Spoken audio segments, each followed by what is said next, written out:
Buenas tardes, profesora. Hoy nosotras vamos a presentar nuestra actividad de integración correspondiente al ramo de ortótica 1. Mis compañeras son Catalina Navarro, Camila Poblete, Carla Sáez, Helen Vázquez y quien le habla Fernanda Cantillana. Con respecto a los antecedentes personales, nuestra usuaria tiene 63 años, es de sexo femenino, viuda, diestra y su diagnóstico es una artrosis carpometacarpiana en el pulgar de la mano izquierda. Su médico reumatólogo indica medicación y deriva a terapia ocupacional por inicio de intervención ortésica. Con respecto a sus antecedentes sociofamiliares, en la actualidad vive con su hermana y el hijo de esta, a quien cuida, siendo esta actividad laboral en la que ella realiza la actualidad. Residen en el segundo piso de un edificio. Finalmente, según su historia clínica, refiere que desde hace un año presenta un constante dolor en su mano izquierda. Al ingresar a la unidad de terapia ocupacional, la usuaria presenta dolor EVA de 5 puntos. Al realizar actividades de preparación de alimentos, transportar objetos con ambas manos y realizar manualidades.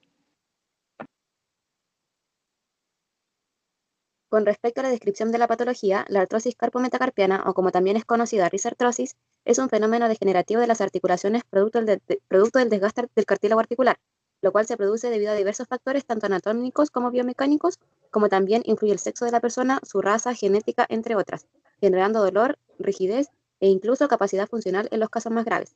Es importante mencionar que la lesión de la artrosis carpometacarpiana en el pulgar se sitúa específicamente sobre la articulación trapecio-metacarpiana. Con respecto a los aspectos epidemiológicos, la artrosis en la articulación del pulgar mantiene una prevalencia alta en mujeres posmenopáusicas, especialmente en la población de 64 años, presentándose el 33% de los casos un cuadro doloroso en el pulgar. Por otro lado, la incidencia en los varones es menos frecuente y se suele diagnosticar alrededor de los 50 años. Cabe mencionar que esta proporción de hombres y mujeres es de 1 a 10. Dentro de las manifestaciones clínicas podemos encontrar el síntoma más frecuente es el dolor difuso en la base del pulgar, específicamente en la inserción del abductor largo del pulgar o en la cara dorsal del ángulo formado entre el primer y segundo metacarpiano. Este dolor puede irradiarse al antebrazo al momento de realizar maniobras como coser, retorcer paños, girar llaves, pulsar botones, entre otras actividades. Existe una pérdida progresiva de la fuerza, así como también una rigidez leve o disminución de los ROM. Finalmente, con respecto a los patrones de dolor, estos son similares a los síndromes de Kerbein, pero a través de la prueba de abrasión positiva, esto puede ayudar a diferenciar los diagnósticos. En cuanto a las etapas, según la clasificación de Eaton y Litter, es posible identificar 4 estadios del proceso de la patología. Estadios 1 y 2 se reconocen como una etapa moderada, donde se reciben tratamientos del tipo conservador, como el uso de fármacos y rehabilitación. El estadio 1, específicamente, se presenta como una articulación normal con un posible ensanchamiento de la interlínea articular. En el estadio 2 existe un estrechamiento del espacio articular con presencia de desgaste del cartílago. Por otro lado, es posible encontrar los estadios 3 y 4, ya de un nivel más avanzado de la patología, donde netamente se habla de un tratamiento quirúrgico, diferenciándose estos por la aparición de grandes osteofitos y quistes subcondrales. En cuanto a las alteraciones biomecánicas, ocurre en el primer dedo, en el cual posee una articulación de tipo silla de montar, con orientación en el espacio principalmente longitudinal debido a la disposición de los ligamentos y su aparato motor. La silla de montar permite 2 movimientos en planos perpendiculares, más de un cierto grado de rotación. Sin embargo, es el hueso metacarpiano quien realiza los movimientos. Con respecto al trapecio, este posee una forma cóncava de adelante hacia atrás y convexa de manera transversal. La posición que toma el pulgar genera una deformidad clásica, donde se produce una aducción trapecio metacarpiana, hiperextensión metacarpofalángica y flexión interfalángica. La estabilidad de la articulación trapecio-metacarpiana depende de tejidos blandos y cuando esta articulación se subluxa hacia dorsal, la biomecánica del pulgar se altera en la posición distal, a lo que se puede generar un colapso en hiperextensión del pulgar. En cuanto al pronóstico, generalmente la risartrosis evoluciona de modo no lineal. Esto es parte del deterioro funcional y de los síntomas que se relacionan a la artrosis. Es por esto que el pronóstico depende netamente de los cuidados y las características que tenga la persona, siendo unos factores de alarma la presencia de dolor tanto en reposo como en nocturno, el bloqueo articular o la presencia de una radiología típica. Sin embargo, existe evidencia que habla sobre el camino hacia la rigidez, en donde si bien es cierto que los cuidados y la adherencia al tratamiento pueden aliviar la sintomatología vinculada al dolor, también se ha podido observar que la deformidad articular estará siempre presente, generando que el pulgar poco a poco pierda su movilidad, imposibilitando también la oposición en un futuro. Con respecto al tratamiento médico, en primer lugar, el tratamiento conservador presenta medidas utilizadas para el inicio de este diagnóstico, como el uso de férulas y órtesis, cinesiterapia, uso de medicamentos como antiinflamatorios no esteroideos, infiltraciones intraarticulares de corticoides o ácido hialurónico. Sumado a lo anterior, dentro de este tipo de tratamiento es posible identificar objetivos como eliminar factores agravantes, reducir la rigidez, dolor e inflamación, mantener los ROM, mantener o aumentar la fuerza muscular. Principalmente se busca mejorar la funcionalidad de la mano. Los resultados frente a estos tratamientos son positivos en el 76% de los casos, a corto y mediano plazo. Sin embargo, el éxito se produce si presenta estadios más avanzados.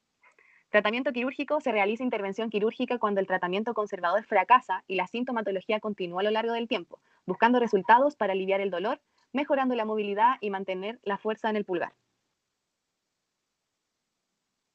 Con respecto a las evaluaciones, la usuaria se le aplicó un DASH, el cual es un cuestionario que evalúa el nivel de discapacidad de hombros, brazos y manos, en donde la usuaria en las áreas de función manual, como por ejemplo abrir un pote, escribir a mano, girar una llave, entre otras, obtiene la categoría de incapaz, siendo el 63,9% de discapacidad, puesto que presenta dolor y limitación en el ROM al momento de realizar movimientos específicos con el pulgar. En cuanto a la evaluación del rango de movimiento, la usuaria obtuvo inflexión de la interfalágica del pulgar en movimientos activos 30 grados y en pasivos 50, donde lo normal es 80. En cuanto a la extensión de esta misma, en movimientos activos tuvo 5 y en pasivos 10, donde lo normal son 20 grados. En aducción del pulgar obtuvo un 0 con un dolor intenso al realizar este. En la abducción de movimientos activos obtuvo 30 grados y en los pasivos 50, siendo el rango normal 70 grados. Y por último, en la articulación eh, metacarpofalángica, en la flexión de movimientos activos tuvo 15 grados, en los pasivos 30, donde el rango normal son 50 grados, y en la extensión de esta misma obtuvo 0 grados, pero con un gran dolor. Asimismo, y por último, también se realizó una observación clínica al usuaria durante actividades que realiza diariamente, como lo es la preparación de la comida, donde al momento de solicitarle a la usuaria que tome los utensilios de cocina, manifiesta la presencia de dolor y se observa que no puede realizar de manera adecuada la prensión bidigital, es decir, la prensión término-terminal, subterminal y subtérmino lateral. En la problemática tenemos aspectos propios de la patología. El síntoma principal es el dolor en la base del pulgar al momento de realizar alguna pinza. Este síntoma suele estar acompañado de inflamación, rigidez y sensibilidad en la zona. También es posible observar una disminución en el ROM y en la fuerza. Con respecto a la evolución, por lo general los pacientes que continúan el tratamiento ortésico durante 3 a 4 meses no refieren molestias en los estadios 1 y 2, por lo que se espera una evolución favorable. Al año del tratamiento ortésico se espera una diferencia significativa en el dolor y mejora de la capacidad funcional. Este abordaje temprano del uso de órtesis y seguimiento con los fármacos muestra buenos resultados hasta en el 76% de casos de corto a mediano plazo. Este tipo de patología genera un déficit funcional muy amplio con respecto al quehacer diario del usuario, específicamente en las prensiones. Tal y como se menciona en el caso, es posible observar dificultades en la usuaria para realizar actividades como destapar frascos, agarrar y girar una manilla o escribir. Asimismo, es posible asumir que el problema se genera en las ABD básicas. Sin embargo, no solo afecta en el autocuidado, sino que también en su rol como cuidadora de su sobrino. Con respecto al contexto en el que se desenvuelve la usuaria, vive en un departamento ubicado en el segundo piso sin ascensor. Además, se atiende en el sector público de la salud.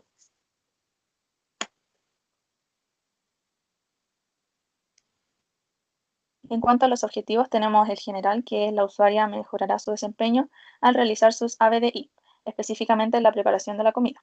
Los objetivos específicos: el primero es que la usuaria alcanzará su oposición hasta la falange distal del quinto dedo. Su indicador de logro es realizar oposición activa del pulgar hasta el quinto dedo después de 2 meses. El segundo objetivo específico es que la usuaria disminuirá el dolor en la zona del trapecio metacarpiano y su indicador de logro es que disminuye EVA a 2 luego de 2 meses del tratamiento ortésico. Nuestra propuesta de intervención tiene como propósito estabilizar la articulación afectada, asimismo prevenir las deformaciones, aumentar los rangos de movimiento de la articulación y disminuir el dolor que refiere el usuario. Aumentar el primer espacio interdigital y como principal objetivo que se encuentre favorecer la función prensil de la mano afectada. Por lo tanto, la órtesis a utilizar es la órtesis abductora del oponente del pulgar. En cuanto al análisis ortésico, según la ACH, la clasificación de esta órtesis es articular, localizada en la articulación trapecio-metacarpiana, con dirección de movimiento de oposición de pulgar, con el propósito de restricción siendo de tipo 1-2. Por lo tanto, el nombre de esta órtesis es órtesis de restricción de articulación, trapecio-metacarpiana en oposición del pulgar tipo 1-2. Respecto a las fuerzas aplicadas en esta órtesis, la fuerza de potencia se encuentra ubicada en la articulación de metacarpofalángica del primer ortejo. La fuerza correctora se encuentra en la articulación trapecio-metacarpiana y el apoyo se encuentra ubicado en los huesos del carpo. En cuanto a las referencias anatómicas, se debe evaluar los puntos anatómicos de referencia para esta órtesis, que en este caso son la articulación metacarpofalángica del segundo dedo, el pliegue de la articulación interfalángica del pulgar de manera palmar y dorsal, la estiloides radial y ulnar, y la articulación metacarpofalángica del quinto dedo. Luego se debe sumar el ancho de la mano por el borde cubital en el molde, respetando el pliegue transverso distal.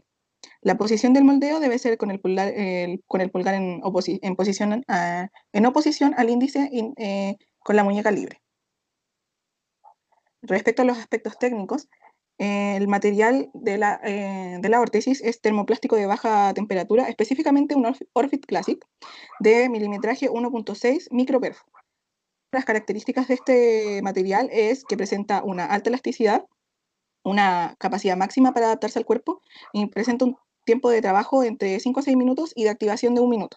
Y la temperatura de trabajo es los 66 grados Celsius. En cuanto a las indicaciones de uso, se recomienda un uso de la órtesis durante 6 a 8 horas por día o cuando haya dolor durante 3 a 4 meses. Cabe destacar que es de uso diurno. En cuanto a los cuidados generales de la órtesis, se debe tener precaución con fuentes de calor, ya sea calor seco o húmedo, tal como la estufa, el secador de pelo, la cocina, entre otras. Se debe mantener el cuidado del aseo de la órtesis. Este puede ser con agua tibia o fría, con jabón o con alcohol. Y es importante no exponer la órtesis a solventes. En cuanto a las precauciones que debe indicar el terapeuta al usuario, el régimen de uso, si este es de día, de noche, si es de uso continuo, entre otras. Se debe enseñar cómo se instala y cómo se coloca la órtesis correctamente para evitar cualquier tipo de daño en el usuario. Y se debe señalar el uso correcto de las correas, los velcros, los elementos de sujeción, etc. Se debe también establecer la fecha siguiente de control o cita. Y por último, dar un número telefónico del terapeuta ocupacional o el personal a cargo para ante cualquier duda o consulta o inquietud del usuario respecto del uso de la órtesis.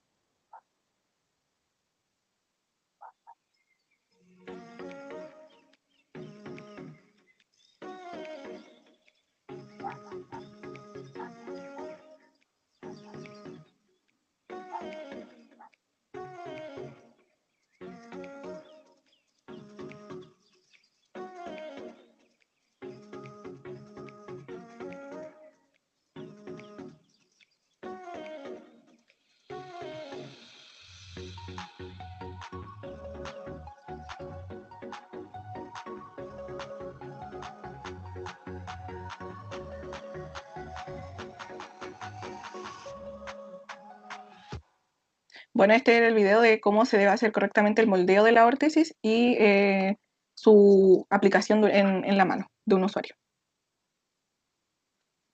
Bueno, conociendo la risartrosis como una alteración degenerativa de la articulación trapecio-metacarpiana, se caracteriza por un deterioro progresivo de la articulación y la neoformación ósea, generando así un importante déficit funcional en la persona. Es por esto que, en nuestro caso, la usuaria, al poseer un diagnóstico de artrosis carpometacarpiana en el pulgar de su mano izquierda, limita a hacer muchas actividades con su mano, principalmente actividades de su como es la cocina o tejer crochet. Por lo cual, dentro del tratamiento conservador se encuentra el manejo con medicamentos y el manejo ortésico en busca de la reducción de los factores agravantes. Respecto al tratamiento ortésico, la usuaria debe utilizar una órtesis abductora oponente del pulgar, pues esta permitirá tener su mano situada en la posición más funcional, ya que estabilizará la base del primer metacarpiano e impedirá los movimientos de la articulación trapecio-metacarpiana en las actividades que se requiere usar la prensión y también la pinza, logrando así que la oponencia del pulgar y también la formación de la pinza entre el pulgar y los dedos largos, y también empuñar la mano, obteniendo como resultado una disminución del dolor, inflamación y otorgar un uso funcional, especialmente en actividades significativas, como lo mencionamos anteriormente, tanto durante el uso del aparato ortésico como también cuando se encuentra en descanso de este. Gracias.